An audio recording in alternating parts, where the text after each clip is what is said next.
Hola amigos de internet, bienvenidos a un nuevo video del curso de lógica de programación, esta vez con el problema de la sucesión de Fibonacci. Orlando, el profesor de matemáticas de la universidad, necesita un programa para determinar cuántos números de la sucesión infinita de Fibonacci hay entre dos valores mayores que 0, indicados por él, ambos valores incluidos.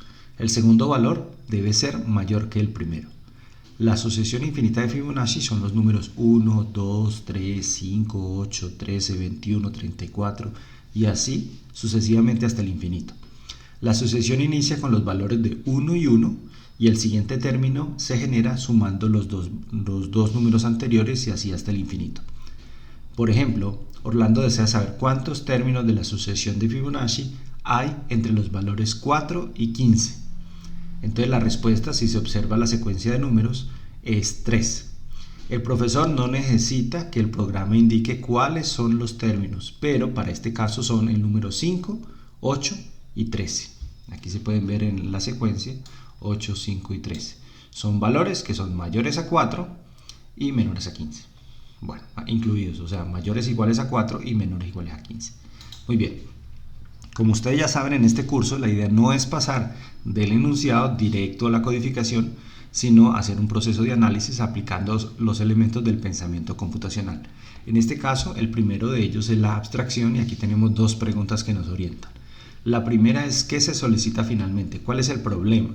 En este caso, determinar cuántos términos de la sucesión infinita de Fibonacci hay entre dos valores enteros, ambos incluidos.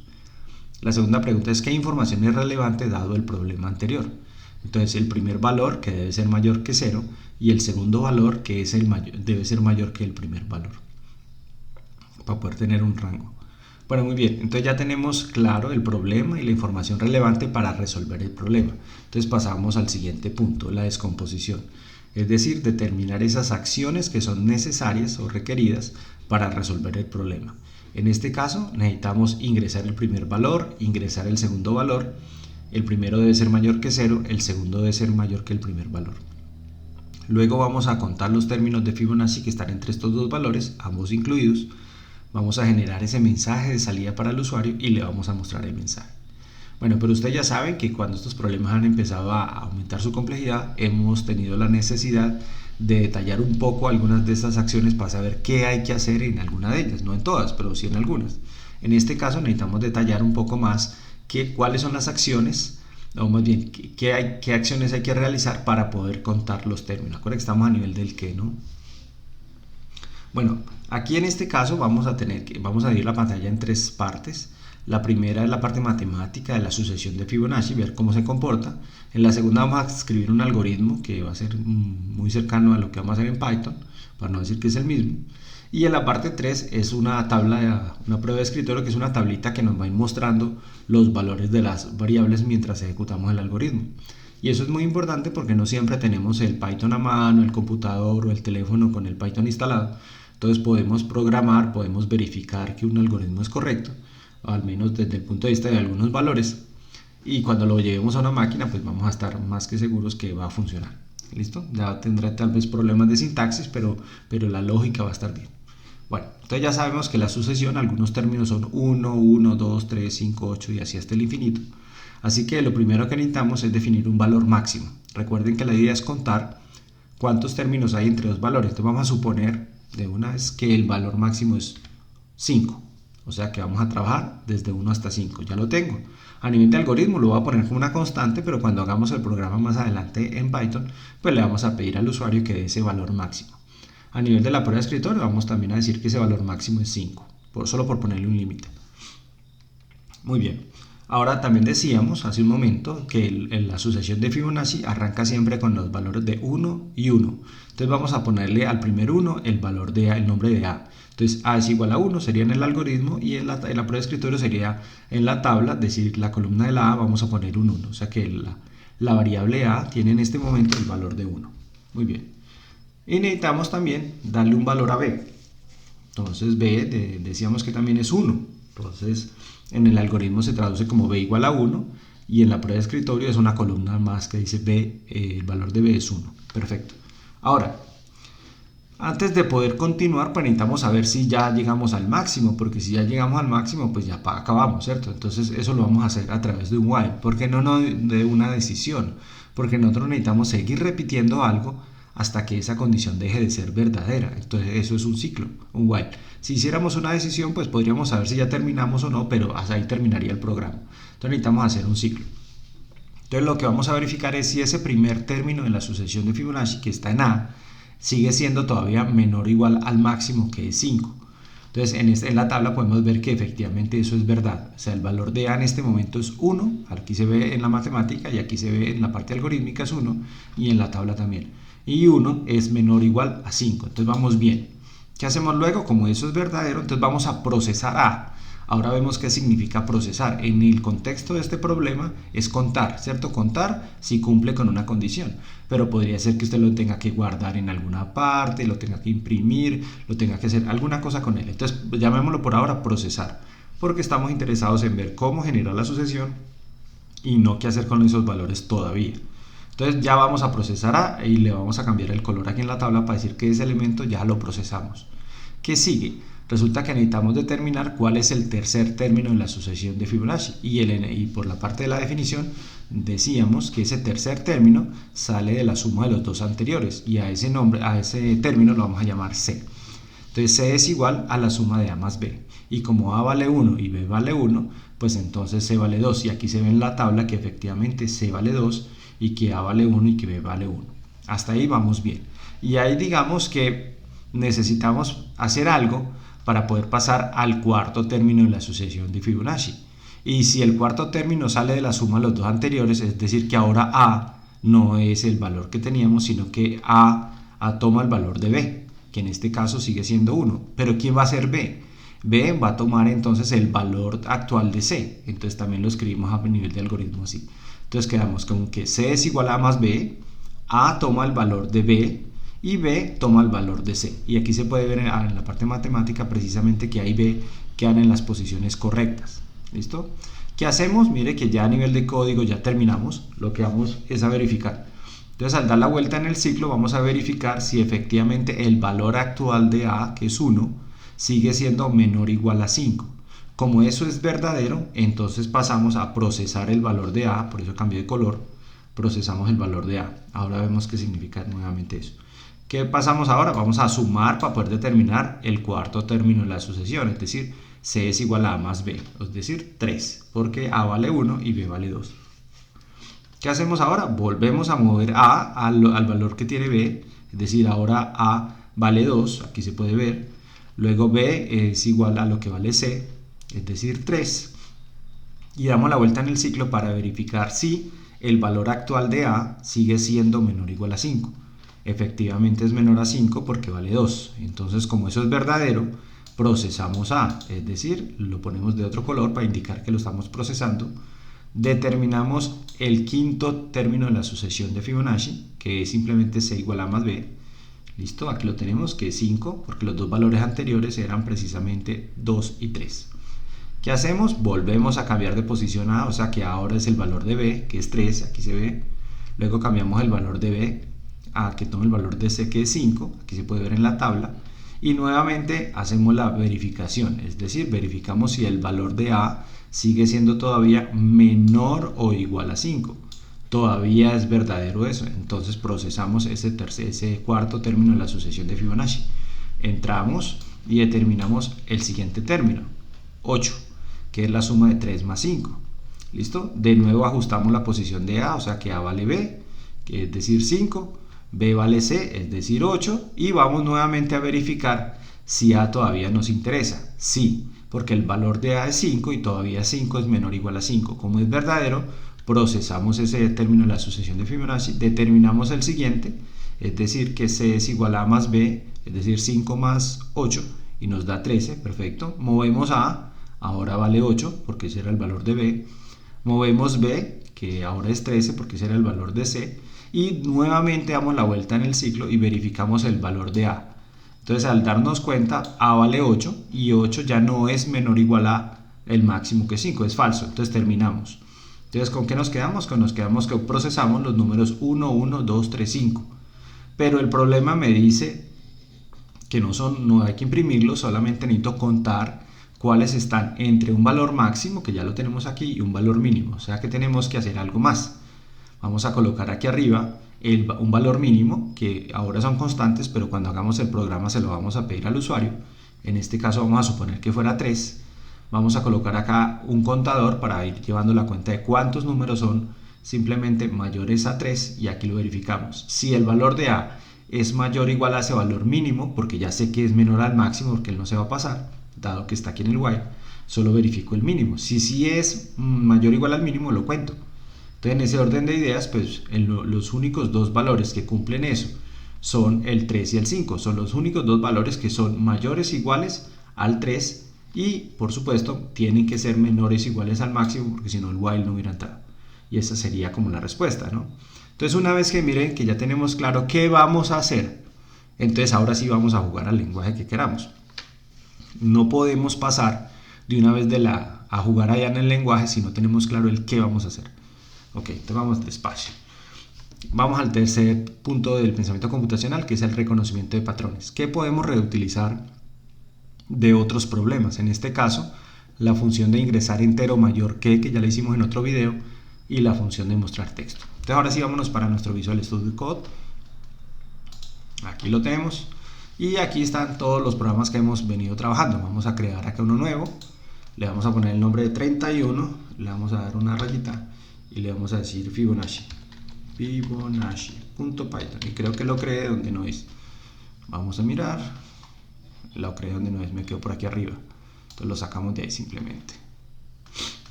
Tico por aquí. Eso, por ahí quedó. Mover. Perfecto. Es que tengo una carpetica por acá. Listo. Entonces ya está. 31 Fibonacci. Bien, ustedes ya saben. Debe quedar acá donde están todos. Que vamos al video anterior, al programa anterior, y copiamos la información del programa, y decimos que es un programa que cuenta cuántos términos de la sucesión de Fibonacci hay entre dos valores. Listo, dejámoslo así. Autor, el área de programación de la Universidad del Quindío, la fecha abril de 2023 y la licencia GNU-GPL. Si seguimos con nuestra estructura, entonces aquí vamos a indicarle a Python cuáles son esas funciones que decíamos en el reconocimiento de patrones que vamos a utilizar.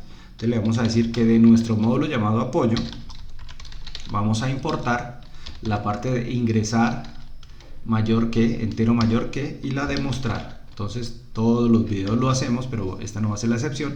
Vamos a abrir nuestro módulo de apoyo, que es simplemente este otro programita, y aquí tenemos el que me interesa, que es el de esta función es la que estamos reutilizando, ingresar entero mayor que, donde esta función tiene como responsabilidad entregarme un valor entero que esté a mayor a un mínimo, ¿cierto? Si no, él me va a mostrar un mensaje y me va a repetir nuevamente hasta que yo no le entregue un valor. Y esta función que está aquí tiene como responsabilidad entregarme un valor entero cualquiera. Entonces esa también está por aquí arriba, y nos va a permitir tratar de leer un número entero, y si lo que usted escribe no es un entero, pues simplemente me genera una excepción y vuelve y me pregunta. Entonces yo ya sé que cuando invoque esa función, Python me va a garantizar que sea no solo un entero, sino que sea un entero mayor que. Y esta que está acá, la otra función que vamos a utilizar, mostrar mensaje, que es simplemente un print. Bueno, entonces vamos a cerrar acá y vamos a cerrar acá. Luego, según nuestra estructura, ahí vendrían las constantes. En la presentación lo estábamos mostrando como constantes, pero en realidad no son constantes, son valores, y lo decíamos por ahí en la descomposición, que el usuario tiene que ingresar. Entonces vamos a colocar acá una constante diferente de esas, que sería mínimo valor. Porque esta sí es una constante, porque el enunciado dice que el primer término que hay que ingresar tiene que ser mayor que 0. Entonces mayor que 0, mínimo valor. Recuerden que la idea de las constantes es darle legibilidad y no tener números mágicos por ahí que uno después no se acuerda y venga esto porque es 0. Entonces simplemente le damos un nombre a esa constante, y además tenemos un único lugar en donde modificar esos valores. Bueno, luego vamos a definir esa función principal, que no es más que la función donde está toda la descomposición, y una vez la invocamos, porque a veces se nos olvida, y ya está. ¿Qué vamos a hacer ahí? En el main tiene que quedar solo la descomposición, o sea, el qué. Y lo que decíamos allá que había que hacer era leer un límite inferior, que no lo vamos a hacer a través de la función ingresar entero mayor que, y aquí le decimos ingrese el límite inferior. Y recuerden que este límite inferior tiene que ser mayor a ese mínimo. Entonces, si ven, para eso es la constante, para darle mayor legibilidad. Si yo pongo un 0 acá, pues seguramente dentro de un par de semanas o tal vez días dirá, venga, ¿y ese 0 ahí qué? Aunque aquí lo dice, uno podría intuir que es eso, pero mejor darle una constante para darle mayor legibilidad y no perder tiempo innecesario. Vamos a crear la otra, que sería el límite superior. Vamos a usar la misma función, ingresar entero mayor que, vamos a decirle acá, ingrese el límite superior.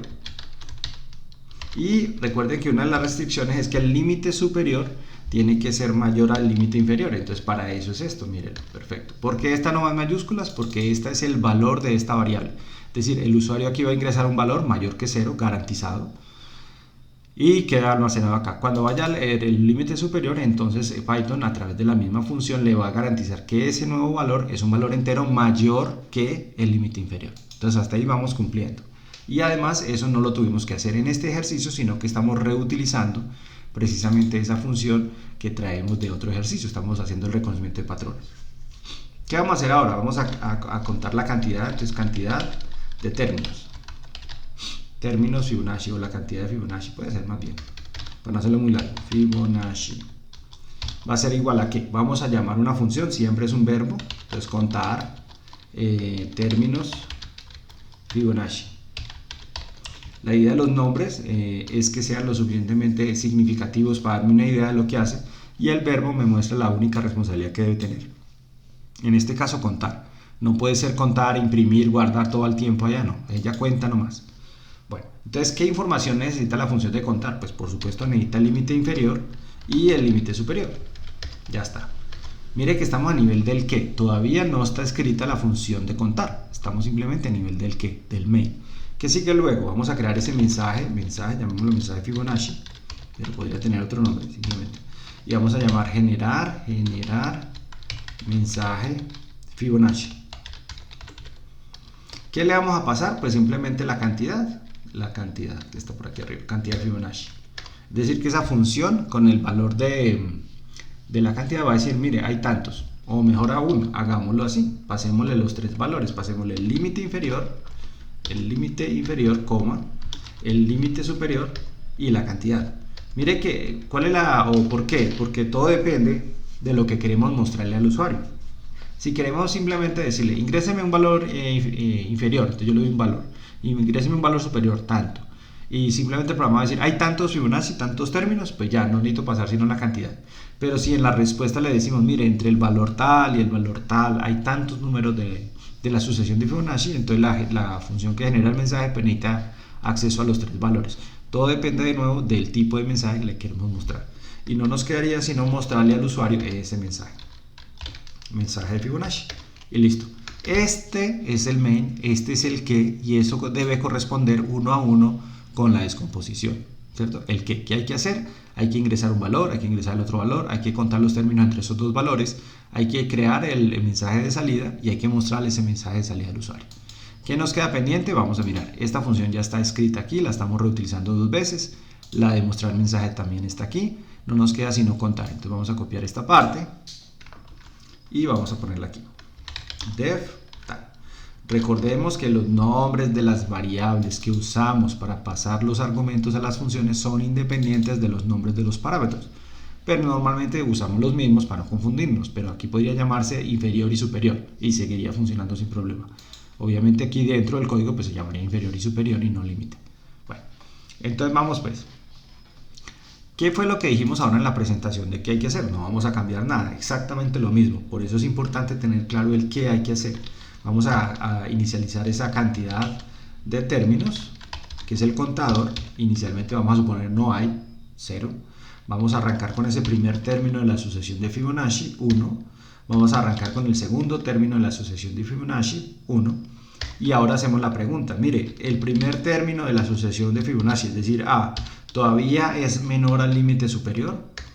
Sí, ok, entonces sí, vamos a hacer lo que decíamos allá en la presentación, vamos a verificar si esa A ya es mayor a ese límite inferior. Entonces yo ya sé que va a ser inferior al superior porque si no el while ya sería falso. Entonces solo verifico si es mayor o igual al límite inferior y como están incluidos, pues aquí va a estar igual, ¿no? Si eso es verdad, entonces simplemente lo que tengo que decir es cantidad de términos, va a ser igual a la cantidad de términos más 1. Lo puedo hacer así o ya sabe que también podría decir cantidad de términos más igual 1. Me gusta, aunque también lo hago de esa manera, pero me gusta más así porque es más claro, ¿no? Si usted no sabe qué significa ese más igual, pues va a tener un problemita. Pero listo, está bien. Y no ahorra uno mayor cosa. Ahora, ¿qué hacemos según la presentación? Vamos a determinar el siguiente término de la sucesión de Fibonacci, es decir, C. C va a ser igual a A más B. Ya está. Y decíamos que necesitamos hacer ese movimiento de A, o sea que A va a tomar el valor que actualmente tiene B. Vamos a mover B, B va a tomar el valor que actualmente tiene C. Y listo. Y cuando este ciclo termine, es decir, cuando ya llegamos al límite superior, lo que tenemos que simplemente hacer es retornar la cantidad de términos. Y ya está. ¿Qué nos queda pendiente? Vamos a generar este mensaje. Entonces de nuevo copiamos esta partecita, venimos acá, def, la pegamos ahí y vamos a decir que ese mensaje es igual a un fstring y le vamos a decir al usuario cosas como, por ejemplo, entre, que se me hizo el mouse, aquí está, entre las llavecitas, límite inferior y entre 5 y, ok, límite superior, muy bien, hay, y aquí le decimos la cantidad, términos de la sucesión de Fibonacci. Y listo, vamos a retornar ese valor y ya está. Entonces mire que aquí no nos deberíamos encontrar con ninguna sorpresa, porque es exactamente lo que decíamos en la presentación de lo que hay que hacer. ¿Listo? Y aquí está el main. Entonces vamos a ver si funciona, vamos a grabar y vamos a ejecutar. Entonces primero verifiquemos cosas. Si yo coloco aquí algo que no es un número, entonces la función de ingresar entero que está ya interno en el módulo me va a decir que no. Si yo coloco un valor negativo, entonces ahora la función de ingresar entero mayor que me va a decir que no, porque tiene que ser mayor que 0. Entonces vamos a decirle que es 3, por decir algo, enter.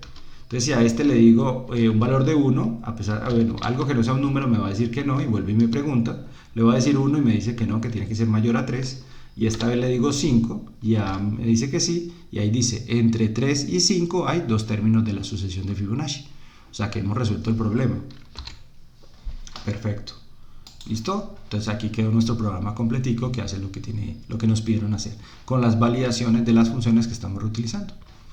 Bueno, muy bien. Entonces ya sabe que si le está gustando este tipo de material, por favor inscríbase al canal Infraestructura-Linux-Programación y para este caso busque la lista de reproducción de lógica de programación. Muchas gracias y una feliz noche.